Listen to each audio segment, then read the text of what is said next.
Scene 2. Ang desisyon ni Allah at ang dilema ng kanyang sugo na si Muhammad. Kahit si Propeta Muhammad ay ganap na walang kasiguruhan sa kanyang kaligtasan at hindi niya kayang bigyan ng katiyakan ng kanyang mga tagasunod hinggil sa kaligtasan sa kabilang buhay o akhirat. Malinaw na sinasabi ng talatang ito mula sa Quran, قُلْ مَا كُنْتُ بِدْعًا مِنَ الرُّسُلِ وَمَا أَدْرِي مَا يُفْعَلُ بِي وَلَا بِكُمْ إِنْ أَتَّبِعُ إِلَّا مَا يُوحَى إِلَيَّ وَمَا أَنَا إِلَّا نَذِيرٌ مُبِينٌ. At ito ay pinatunayan ng hadith mula sa Sahih al-Bukhari. Isinalaysay ni Aisha. Sinabi ng propeta, gawin ninyo ng maayos, taus-puso at may mabubuting gawa at tanggapin ang mabuting balita dahil ang mabubuting gawa ng sinuman ay hindi sapat upang siya ay makapasok sa paraiso. Nagtanong siya, kahit ikaw o sugo ni Allah? Sinabi niya, kahit ako, maliban mo ipagkaloob sa akin ni Allah ang kanyang kapatawaran at habag. Sahih al-Bukhari, Volume 8, Book 76, number 474. Kung si Propeta Muhammad mismo ay hindi tiyak at walang katiyakan sa kanyang kaligtasan at hindi rin niya may papangako ang kaligtasan sa kanyang mga tagasunod na Muslim, talagang walang pag-asa para sa mga Muslim. Sapagkat ayon sa ilang hadith, ang kanilang mga kaluluwa ay nilikha para sa impyerno upang manatili doon magpakailanman.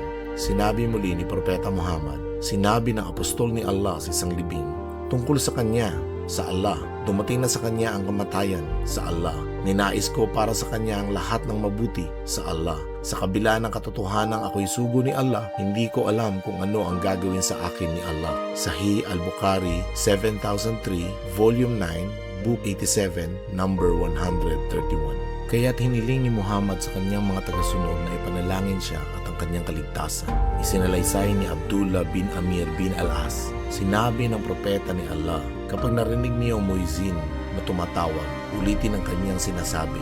Pagkatapos ay magdasal ng pagpapala para sa akin, sapagkat ang bawat isa na magpapahayag ng pagpapala para sa akin ay tatanggap ng 10 pagpapala mula kay Allah. Pagkatapos ay hilingin kay Allah ang al-wasila para sa akin na isang antas sa paraiso na angkop lamang sa isa sa mga alipin ni Allah. At umaasa ako na ako ang maaaring maging iyon. Sahih Muslim, Book 4, number 0747. Sinabi ng Quran na si Allah mismo ay nagdarasal para kay Propeta Muhammad. Katotohanan, si Allah at ang kanyang mga anghel ay nagdarasal para sa propeta. O kayong mga naniniwala, magdasal para sa kanya at batiin siya ng pagbati. Surah Al-Ahzab 33:56. Sinabi ng Quran na si Allah, ang kanyang mga anghel at ang mga nananampalataya ay nagdarasal para sa kaligtasan at kapatawaran ni Muhammad. Ayon sa mga sumusunod na talata mula sa parehong kabanata, siya, Allah, ang nagdarasal para sa inyo at ang kanyang mga anghel upang dalhin kayo mula sa kadiliman patungo sa liwanag sapagkat siya ay maawain sa mga mananampalataya. Al-Ahzab 33:43.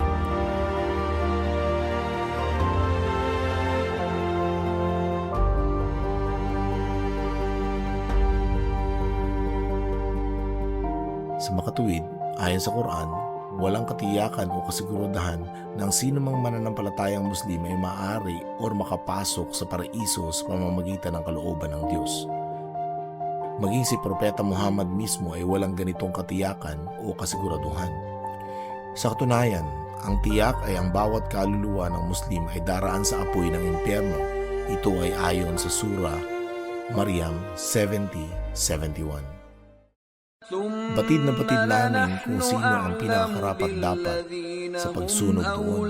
Bawat isa sa inyo ay kailangan dumaan dito. Ito ay di mababaling desisyon ng inyong Panginoon.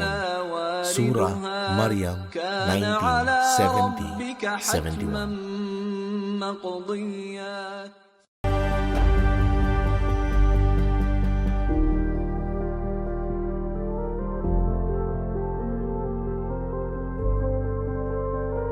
Ang ibig sabihin, ang bawat kaluluwa ng Muslim ay tiyak na mararanasan ang apoy ng impyerno. daraan lahat dito. Please click the link for the next video.